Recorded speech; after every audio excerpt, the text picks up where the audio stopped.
my studio. If you're new here, my name's Melanie. We are doing a color along inside my illustrated book, Cozy Cottagecore today. So grab out your favorite supplies, get cozy, and let's start making something really magical together. All right, did you get your book out yet? If not, go ahead and grab your Cozy Cottagecore Coloring Book and go ahead and open it up. Last time we colored this page together with this lupin and the bee and the butterfly. Today I need to do something cozy and warm feeling again. So we're going to do this cute bathtub scene that could be in a garden or a forest, and I'm going to make it really warm, inviting, and cozy today because right now it looks like this outside my studio. And while there is plenty of beauty to be found in that, I am missing the sunshine and warmth. We've been having so many crazy snow and ice storms lately, so I want to do something warm and cozy again. So go ahead and tuck something underneath your page and let's get started. For my supplies today, I'm going to be using a combination of alcohol markers, colored pencils, and something kind of fun and new. I'm going to be trying out some Pan Pastel on my coloring page. I have used them before, but never in a coloring page. I also did a quick color test on my iPad in the app Procreate, which you're seeing in the left-hand corner, to make sure I could get a really warm, cozy, but still colorful color palette. All right, so I'm going to put my book away for just a second so that I can kind of test out these pastels really quick because it has been a very long time since I have played with these. I got them in one of those art subscription boxes where you don't really know what you're gonna get, and this is never something I would have bought for myself otherwise, but playing with them was fun the one time I did do it, but apparently not fun enough to get them out again. But I saw someone else use these in their coloring page and I thought, okay, let me give it a try. I think this could make for a really glowy, beautiful background, so I'm gonna play with it. The supplies did come with these kind of like makeup pad applicator things that you see me using here, so this isn't something I bought separately. It just came with the supply, and it is meant for putting these pastels onto paper. So I'm just kind of experimenting here on a piece of scrap printer paper just to get a feel for it before I dive into my actual coloring page. And I'm just kind of spreading it around and seeing what happens when I mix the yellow ochre color with the titanium white, because I do want that glowy yellow background like you saw in my color test. And so far I've been really happy with how this test worked out, so I went ahead and jumped right into putting it onto my background. So I was really happy with how easy it was to cover a lot of ground with this. I can make it really soft or I can make it a little bit more vibrant, so I decided to go ahead and try this on my actual coloring page. And my approach here was to keep it lighter towards the center of the illustration and have it get bolder and more yellow towards the outside so that it really felt like a very glowy sunset type situation. And I love how buildable this product was. You're also noticing I am not being careful about the edges of the illustrations at all, because another little test I did that you didn't see was I made sure I could still put marker and colored pencil over the top of this pastel, and it works just fine. But the other tool I had that I knew I could employ is you can actually erase away the pastel off of the paper. So if it gets into an area where you don't want it, just get out your eraser and carefully erase it away. So I just got out my little Derwent electronic eraser and cleaned up any areas where the color went over the boundary line in an area I didn't appreciate.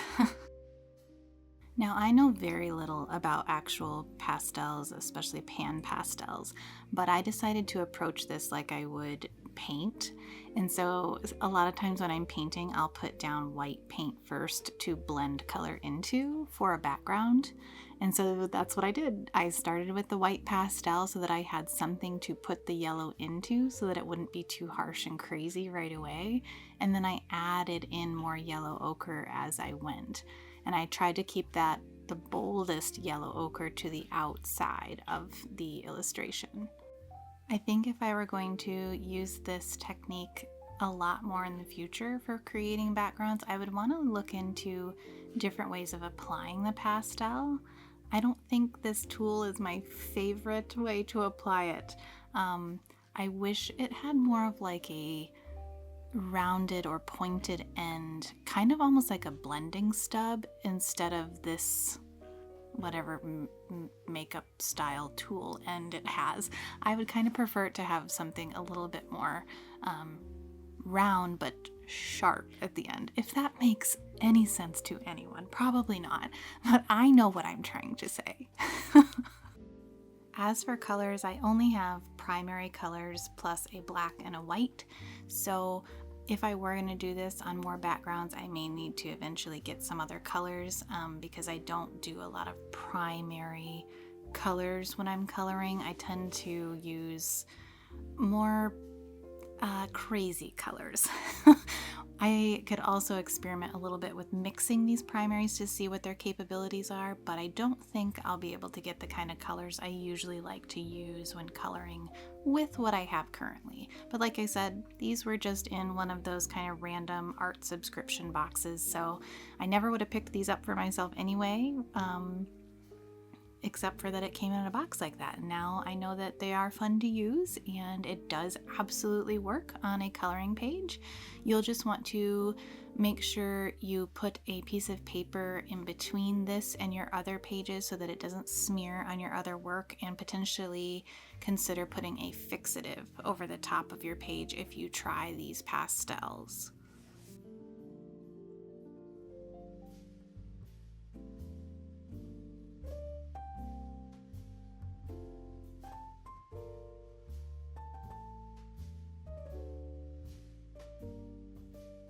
I just ultimately was so impressed by how quickly I could lay down a background on this coloring page, and it was so easy to blend and get a nice gradient going.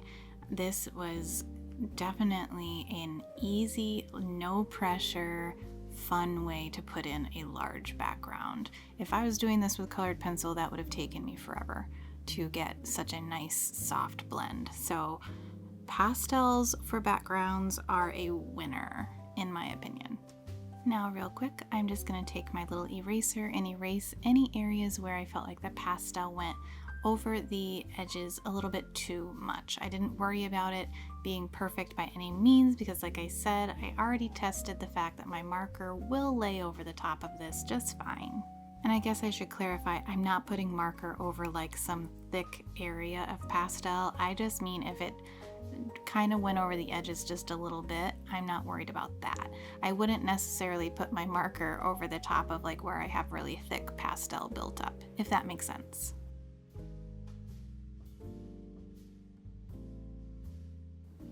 And now I am going in with my alcohol markers. These are the Ohuhu brand, and I almost exclusively use the brush tip end of my markers. I don't use the chisel tip too often. I like to use it kind of like a paintbrush when I am using my alcohol markers. And my approach to an entire coloring page when using markers is generally I'm going to put down a base of color with my alcohol marker. So basically covering up all of the white space with marker first.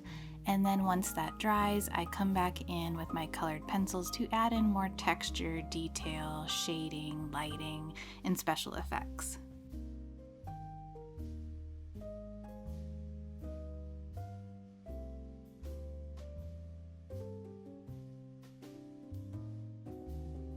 My approach for choosing my marker colors goes something kind of like this. I keep my color palette in mind, which I knew I wanted to be very warm. So whenever I choose my colors, I'm going to try to choose a warmer version of those colors. So warmer greens versus cooler greens. And then I'm going to choose a lighter version and a darker version, usually of each color. And I start by putting the lighter color in first, letting that dry a little bit, and then putting a second layer of that in areas for a little bit of a shadow. And then once that dries a bit, I pick up the darker color and put in even more of a dramatic shadow into the areas that I feel needs it. I know choosing colors can sometimes feel really daunting. I personally struggle with this, so I've gotten into the habit of keeping a scrap piece of paper next to me. I'll test out the color on that piece of paper and write it down so that way I can remember, and that has become a very helpful habit. So if at any point today you are curious about the exact marker colors I'm using, you can see them on that paper there to the right. This color that I'm using now is like such a good fit. It was called like Antique Rose or something like that, which I thought fit very perfectly for this antique clawfoot tub. Another funny little thing for you here is that I tried to carefully go around those tiny little bubbles down there on the bottom of the bathtub, and because alcohol marker, the ink will kind of seep out a little bit as it dries. That was just a failed attempt. It completely covered in with this color, which is totally fine. I can cover that back up with, I actually put a little bit of marker on top, and you can do a little bit of colored pencil, and that's okay. So just always keeping in mind, if you're trying to get into tight details with a marker, give it some space to move and try to avoid the edges if you're wanting to be a little bit more careful with where your colors are going. I am not being perfectionist about this anymore. I'm trying to let that go and just have fun. And so I know that even if that happens, I have ways that I can make it work still, and it's not ruined. I'm not even going to call it a mistake. It's just an opportunity to use another material on top.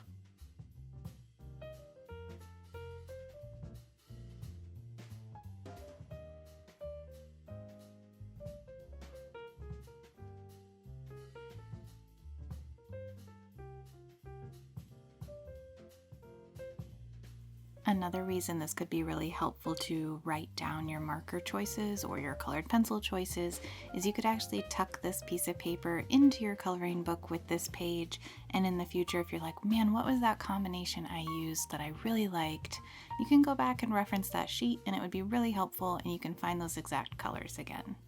This is actually a practice I use when I'm creating sketchbook art, and at the end I will make note of all of my colors somewhere on my sketchbook page. That way I can always look back and think, okay, I really liked this combination, these worked really well together. I can find these in my colored pencils very easily now, or my markers or my paint. So I would recommend trying this out if you are somebody that struggles with picking colors and you want to be able to remember things that worked for you in the future.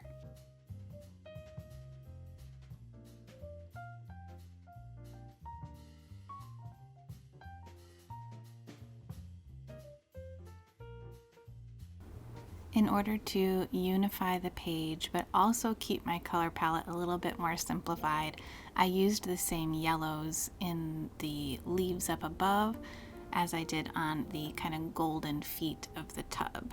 That kind of helps pull things together by using a color in multiple areas of your page. It helps keep the whole thing unified and looking like it all really goes together.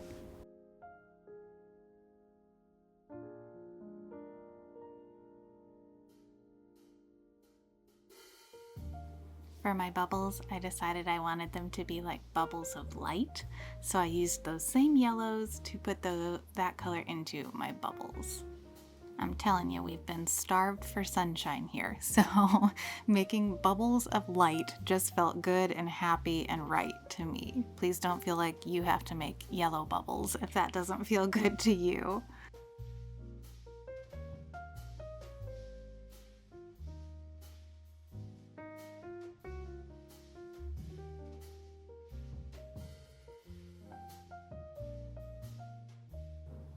Trying to make sure all of my different greenery were distinguishable was an interesting challenge. I think I ended up using maybe 7 different green markers in all of this greenery in the bathtub, and I think it ended up working really well, and most of them still retained a very warm quality to them, so meaning the greens leaned more towards a yellow than a blue. That's how you get a warmer green. And so overall, I think, like I said, I think there are about 7 or 8 marker colors here, and I made sure to layer in a lot of different green tones in areas too, and not just keep it all same even on the one plant. So on these little vines that are kind of hanging down, I made sure to drop a little bit of some other greens into small sections of them as well, to make it feel a little bit more organic and real, and like I said, not so same over the whole plant. And then I also knew I could come back in with colored pencil over the top to add even more variation and change up the tone of those colors just a little bit more.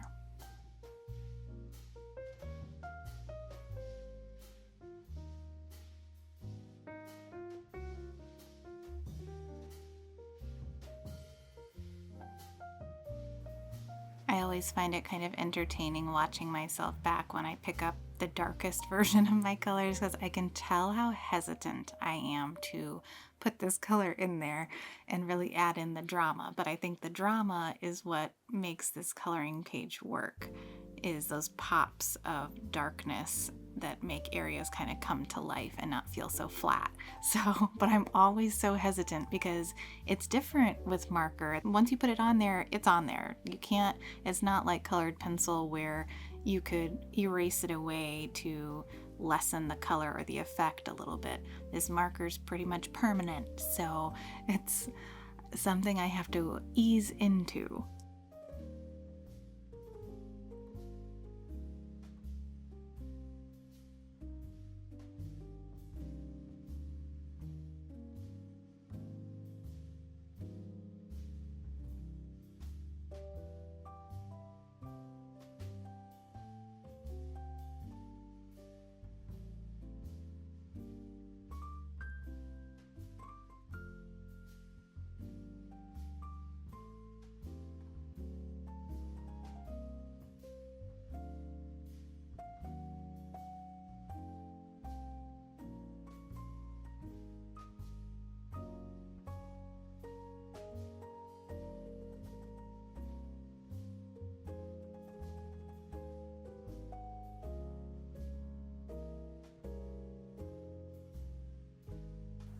So for the flowers, I started out with one of my bathtub colors first as like a good base on the flowers, and then I changed them up by putting different colors over the top of that, both with marker and then later with colored pencil.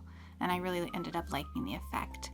And even though 3 of them are the same type of flower, 3 of these stalks of flowers are, I wanted them to also have variation. So I think I made one of them more of like a deeper purple, one of them's a little bit pinkier, and I think that also helped create some interest and some fun in the coloring page by not making them all exactly the same, but they still had a unifying factor of starting with the same base color.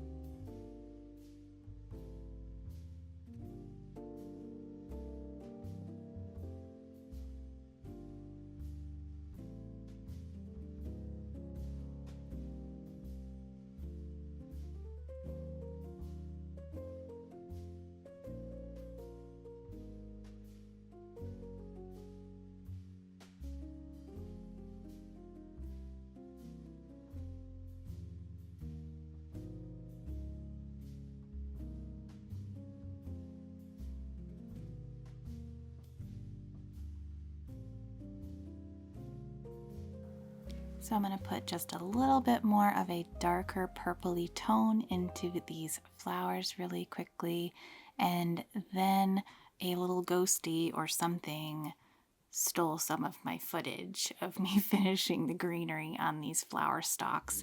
I basically just went with a warm green on them, just like I have been doing, and this is how the marker portion turned out.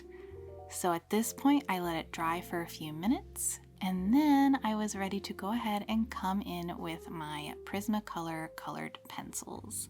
So my approach here is I choose basically a lighter and darker version of the colors I've already used with my markers, and I'll kind of bounce around the page, putting in a little bit more texture and color where it needs it.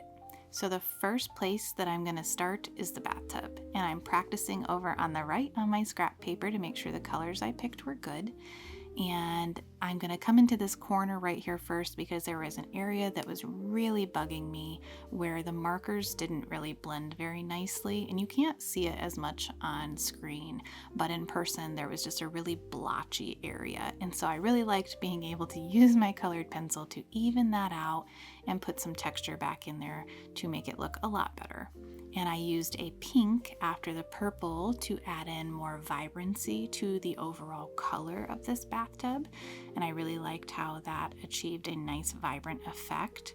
And then after the pink, you're going to see me actually pick up an orange and put an orange in on the edges of the bathtub to give it a glow, because we are making a glowy, sunshiny feeling scene. And so this orange that I'm using right now, and again, testing it first before throwing it in on the actual coloring page and loving that effect, I'm going to kind of put this in around the edges and give it a kiss of sunlight.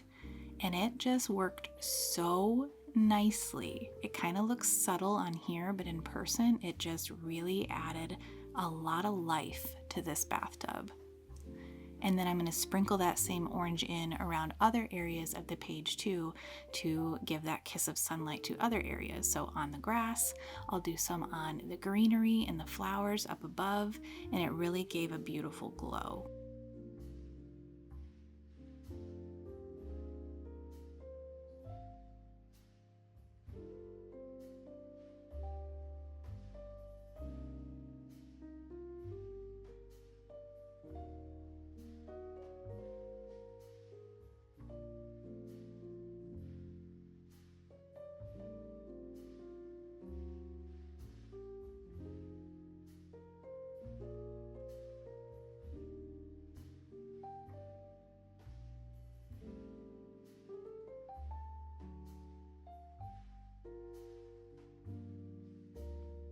And now I've picked up a nice warm green, and I'm going to use this to help any of my shadowy areas that aren't transitioned super well. I'm just going to soften them up a little bit and add a little bit more color where it needs it.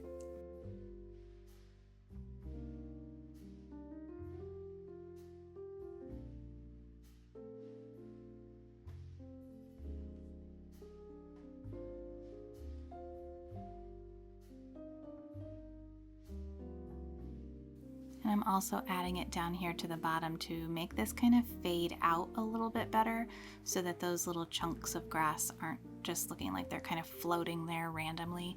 I'm just going to kind of put a soft green in here to make a sort of faded out background. You could obviously do a lot of different things to create a more hard edge if you wanted to. I kind of like the effect of things just kind of softly fading out. I think having it fade out definitely adds to the dreamy feeling of this kind of sunshine garden bath. Whereas if we created something with a harder edge or more of a frame, it wouldn't give that same dreamy feeling. So kind of think about that with your future coloring pages. If there's a certain effect you're going for, would a fading out background help achieve the feeling you want from it, or does it need something a little bit more dramatic and extreme? So just something to ponder. So now I've picked up more of like a limey neon green to enhance the color and glow a little bit more. And I loved the effect of layering this over the top of the darker green marker. It made a very beautiful variation in the greenery, especially where you need to create a little bit of division in things and add a glow to the edge of a darker green color. So a lime or neon green on top makes a really beautiful effect.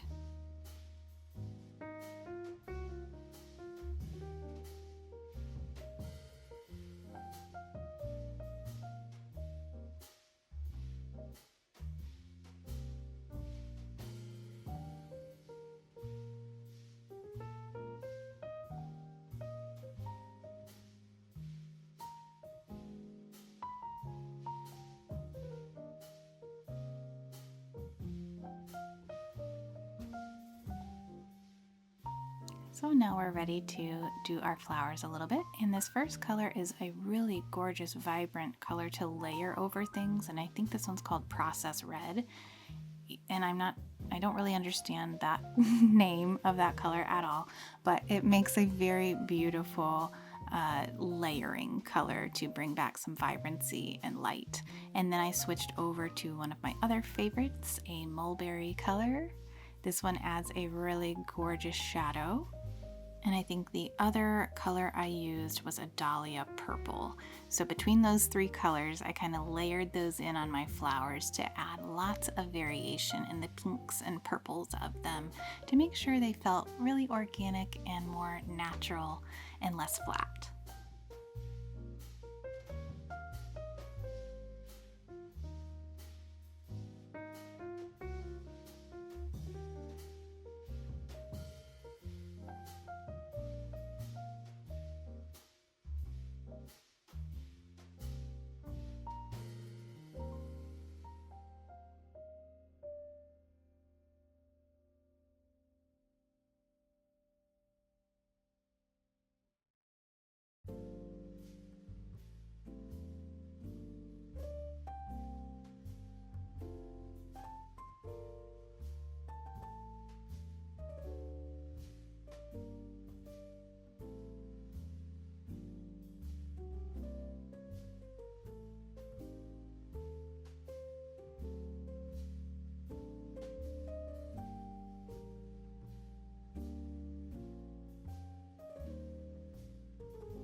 Then I picked my mulberry back up and I put this in over the top of these kind of yellowy orange leaves, and it made a really beautiful combination.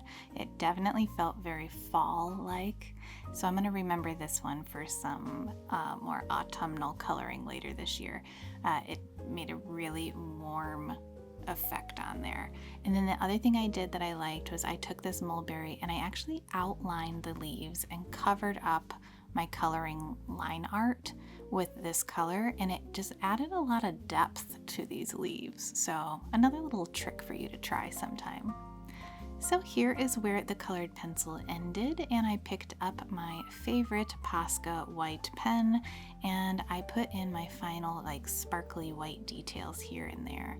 And I felt like this really helped on some of the greenery here by adding some little white dots on there, and it made them look a lot more interesting.